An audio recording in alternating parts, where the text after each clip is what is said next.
So right now, I'm going to show you what's the next bag for us.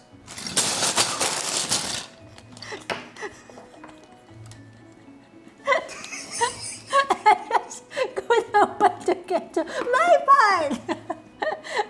That's real magic. I'm excited. Lumos, I solemnly swear that I'm up to no good. Lumos.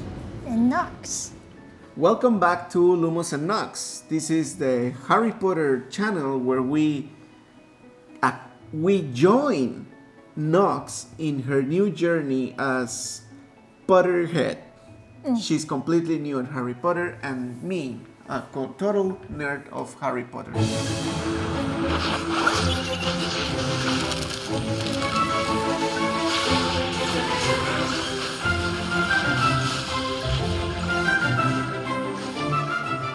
And do you want to tell us what happened last week, Nox? Of course, last time before we called it a day, we finished the diary of you know who, whose full name is? Tom Marvolo Riddle. Right. And on top of his diary, we have the Ravenclaw book, simply because it's blue. So we are not too sure the real content of it, whether it belongs to Ravenclaw or not. And so it took us a few weeks to work on that. And today, we are going to make a major leap and work on the book of Ravenclaw. Because I mean, no, it's not Ravenclaw. It's Gryffindor, sorry. why is it the Gryffindor book? How do you know? Well, we really don't know, but I suspect that it is because you can see right here, Lumos, how the colors are Gryffindor colors, Nox. Right. So again, it's a reasonable assumption. So, what will happen now is that I'm going to reveal what's the next bag that we have to do. So, are you ready? No. Cool. So, 3, 2, 1, Revelio. Cool. So this is bag number 8, and probably we will have to do bag number 9 too. So can you please cut it open? Of course. Difícil.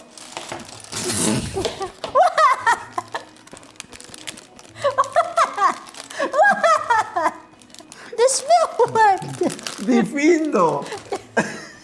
So Nox, could you please cut it open? Of course. Difindo. There we Good. go. Wow. You're getting very good at your magic. I worked hard on it. In which class did you learn that spell? Charms. Charms? Yes, with Professor Flitwick. Right. So let's go on. Let's just start.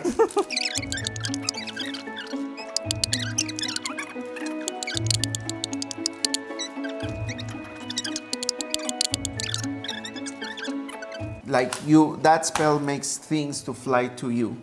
Like Accio red block. Correct. So if you need anything, you have to say Accio something, and then I will. And I mean, not me.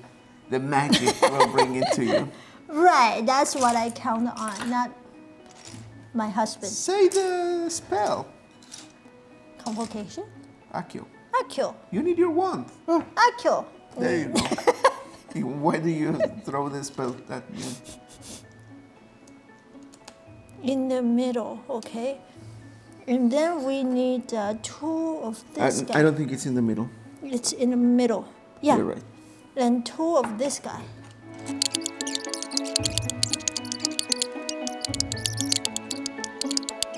Why is it that at Hogwarts people don't use modern pen or pencil to write, but a Right. quill? So I wonder if anybody knows. Yeah, if you know the answer to that, please put it on the comments, because I was telling Nox that I don't see a reason why they would use quills. Maybe because they have easy access to it. Well, since they have a lot of vowels. Right. But I don't know if all of them use, because some of them talk about using eagle quill and things like that. Do they make a difference? Eagle feathers. Like people, professors use eagle feather? Yeah, or? it's like more expensive, more fancier. Okay.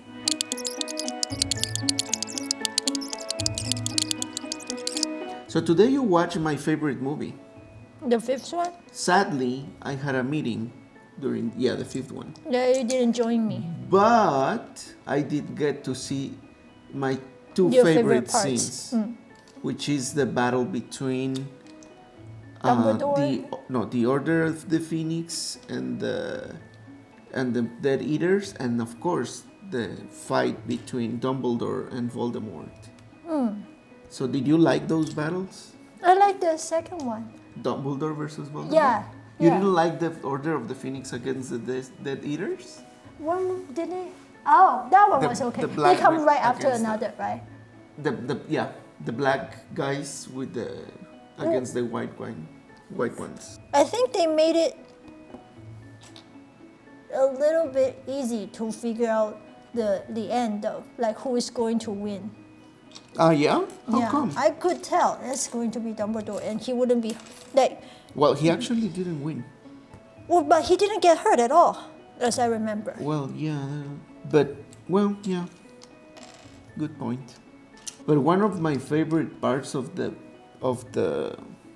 battle, the one between the Death Eaters and the Order of Phoenix, is called the Battle of the Department of Mysteries. The Mystery Mysteries, yeah.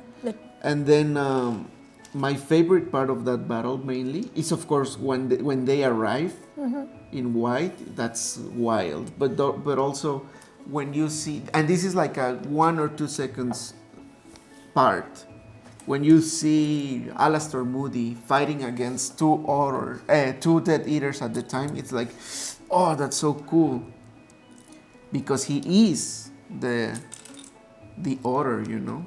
He is the one. Can we move this so we are more centered? Yeah. So that part, I love that part. But I didn't see Sirius got killed. What do you mean you didn't see it? I didn't see that coming. Oh.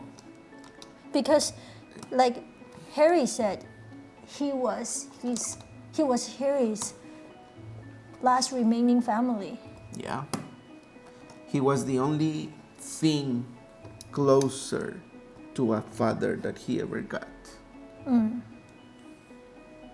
Oh, and today we cleared a mystery. Why Harry got angry all the time. Yeah. I remember you asked me that, like, well, Harry has very bad temper. He's always in a bad mood. Is it because of a teenage thing? Now we know it's more than a teenage thing. Oh, how muertos cuantos. Yeah, he was feeling the emotions of the most unstable, emotionally person in the world. And did you notice why is it that Voldemort backed out when he was possessing him? I remember you told me that it's because he was feeling the pain of losing a loved one. Right. That Harry was feeling that time. And did you notice or did you realize, that pain comes from another feeling? What do you mean? Yeah. Why would you feel pain if you lose someone? Because of love. Correct. And Voldemort is incapable of loving. He's not capable of loving, so he wouldn't feel pain out of love. Out of love, no. He would be afraid of it. So that's when Voldemort possesses Harry, and Harry starts to think about his loved ones, what would happen is that Harry would start to feel, first of all, the love, and when he sees losing the friends, would feel pain. So when he was feeling the love, Voldemort couldn't feel it, even when he could. Okay. Yeah, that's a good question. I don't know if he felt the love. Probably not. But the point is that he did felt the pain that comes out of loving others. That's interesting. And there's a reason why Voldemort cannot feel love. And he doesn't understand it. Did he forfeit that privilege himself because of the whatever training that he has to go through to get to where he is now? No. It is an inborn... deficiency. Yes, but there's a reason for that. And you will find out in movie 6. Which is the next one. And what do you think of Dolores Umbridge? I hate her. I don't know if anyone can justify what she's doing. Because even let's just talk about what she did in what is that class that she is taking over? Defense Against the Dark Arts. Right. They are not learning anything practical to protect them. The reason why they need to learn that defense thing is to protect themselves, right? Did you understand why the dementors were sent to Attack Harry? Or who sent them? I think The they don't say that in the movie, right? But they say that it has to be the ministry. Right, that's not the piece. It's this one. The one that sent the dementors to attack Harry was her. But it was never clearly stated, right? Not in the books. Why? What's her purpose of doing that? What happens when Harry arrives to the headquarters of the Order of Phoenix? They were discussing some issues. About? Did you pay attention in that part? Yeah, but I just cannot bring it up now. The Minister of Magic thought that Dumbledore wanted to take over his job. Right. Just because of that reason, Dumbledore was making up, him and Harry were making up that Voldemort was back. So, since they believed that, then they would just do everything to make Dumbledore look like a crazy person. And make Harry look like a crazy kid. So nobody listened to them. But in other words, she didn't really mean to harm Harry. No, yeah, she did. Because she hated Harry and she hated Dumbledore. And since she thought that the minister was going to win the fight that he was fighting, because Dumbledore was not fighting that fight, then she sent the Dementors to get rid of Harry and then to expel him from Hogwarts and then to attack or finish Dumbledore's reputation. Then what happened to her at the end? She was taken away by those, Yes. what are they called? There's centaurs. The half They're- human and half horse. And half horse, right. And by the way, in the movies they didn't show them properly, but they are very, very smart creatures. But I remember Hagrid said that they are very fighty. Well, they are territorial. And what did they do to her after they took her away? It wasn't showed in the movie. There's a very funny scene in which people is also wondering, what the hell happened there? And they say, I don't know, but every time we do this, and they were like doing horse sounds, they would like freak out and get up and they would ask like, are you okay? And she would say, yeah, I just thought I heard something. By the way, I would love if you guys let us know in the comments what do you think of the previous videos, if you would like to see more magic, if you would like to see something different, and yeah, if you like the editing of the videos, please leave a comment for our wizard editor. Let's call him Chewy Potter. And he's great. He's working hard on these videos, and he's very patient also. Yeah, he's a very good friend of ours. And he's a very good friend of ours. I actually invited him first to do the podcast with me, but he's too shy and he wanted to invite his partner, his life partner, to join. But I just wanted to do it with him, or in this case Nox. So, but he's helping with the editing. So he's still taking part in this. Yeah, I'm very, very thankful because I wouldn't be able to do this without Chewy Potter. So thank you, Chewy Potter. You're amazing, man. You are. Maybe sometime in the future you can come. And you can be the house elf for us. Just kidding. So be honest. After watching 5 movies, going to the Harry Potter in concert, watching the Goblet of Fire, knowing a little bit more about all this stuff, has your opinion on Harry Potter changed at all? Can I be honest here? Yes, of course. Okay, so actually I think it's getting better and better, which makes me wonder who would fall for it from the first movie. Okay. Yeah, because So- the first movie, it didn't really, Wow. no, and not Wow. even the second one. Wow. The third one was a little bit better. I can see it picking up. The fourth one, better. And the fifth one, wow. A lot of people say the first one is the best one because it's when you get the whole introduction to the magic world. I can see how it is a lot of people's dream because it's like the wildest fantasy that we probably could think of when we were kids. And it's like reviving that in our mind. If you allow me, I don't think this is something that we want only when we were kids. I think people is looking for magic in their lives. But that I agree. And I think as people grow up and they just keep it deeper in their hearts, it doesn't mean that it disappears. So your favorite so far is the 5th one?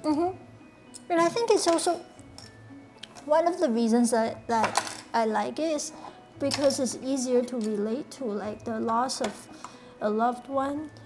And then, and Lumos, I remember you saying that when Dumbledore was younger or something, but he defeated one dark wizard. Who was it? It was Gellert Grindelwald. Gellert Grindelwald was, he was not from the UK, he was from another country. So that's the first non-UK actor in the movie series. No, actually it was played by an American. Yeah, how is Well- that? Because the author, I remember you say that she requested that all the actors must be British. Yeah, but let me just put this guy because it keeps falling. I don't know why. But only for the main characters, you know. And but that dark wizard is not part of the Harry Potter movies. He's part of the Fantastic Beasts movies. And actually, Johnny Depp plays in one of them too. That dark wizard. And what was your question about that? No, I was just wondering, like, who was it that he defeated? So he's known to be very powerful. Yeah, he was the most powerful dark wizard of his time. So, who's your favorite character so far? I kind of like Snape, but not my favorite. But Wow, really? Why? That's a surprise. well, I think he is at least honest. He shows his emotion, and he never say kind words when he doesn't feel it. Well, he never says kind words. When Well, he doesn't feel it, right? Okay. Those people are true to their hearts. Wow. Yeah. Did you do research? No. Okay. What? Don't do research. Don't cheat. What? You're gonna be very surprised. Or maybe not, because And there's something special. I'm ruining the surprise. Oh, I shouldn't say anything. I'm like Hagrid. I should have not said that. But I still don't get what it is. Yeah, well, I just know, don't do research. you were saying? There's an interesting scene in the fifth movie that, remember he was trying to train Harry when Voldemort got to his might. Then he got to be strong and protect himself from being controlled. And towards the end, Harry also got into his mind, Snape's mind. And he saw how his own father made fun of Snape. Is that true? Because that's very different. It's very different. Sorry, keep going. Very different from what we know about his father, how loving he is. That is true. That is true. James comes from a very rich family. His parents couldn't have children. So He when was they spoiled. yeah, when they had him, they spoiled him. He was like Draco Malfoy in a way. Only child, millionaire family, from parents that couldn't have children. You work on it. So, of course, he was spoiled. But he wasn't a bad person. He was just a jerk. He made fun of his classmate. Yes, but you gotta keep in mind that his classmate was a dark arts lover. You mean Snape? Ever since Snape was a kid, he had a certain fascination for dark magic. And something that James couldn't handle, or well, tolerate, was black magic. But that doesn't justify what he did. Well, they attacked each other all the time. Of course, that's a memory from Snape, right? So he remembers the way that he lived it. But that doesn't mean that he didn't do bad things to James too. Like he always wanted to cut Snape or all of those guys, so they were expelled. You already got it. So it is a double thing. You know, it wasn't only them Not yet. attacking him. I mean, a two-way thing. I actually like, if I could choose personality-wise, I would like to be Snape. I knew it. Someone who is a loner. I don't need anyone. I'm self-sufficient in a way. I don't need to depend on anyone emotionally. That's what you wish to be like, right? Opposites attract. Yeah. That's why you like Wednesday. Oh yeah. Snape, it's like Wednesday. So you never asked about my favorite character. There you go. I did. You did? Yeah. I thought you were going to say Dumbledore. Oh yeah. Well, but we don't. Well, I don't know much about him. And also, like you said, he's more emotional in the movie than in the book. I would like the book version of him more. Yeah, Michael Gambon, the actor that plays Dumbledore, he does a great job as an actor. But the way that they represent Dumbledore in the movies, it's more like impatient and more stressed and more energetic than the wise, calm Dumbledore that they describe in the books. Then comes the click, click, click time. Click, click, click. So here you go, you Gryffindors. We finished Gryffindors. your book. And so we put it. This guy goes like that. Okay. So on top of the Ravenclaw book.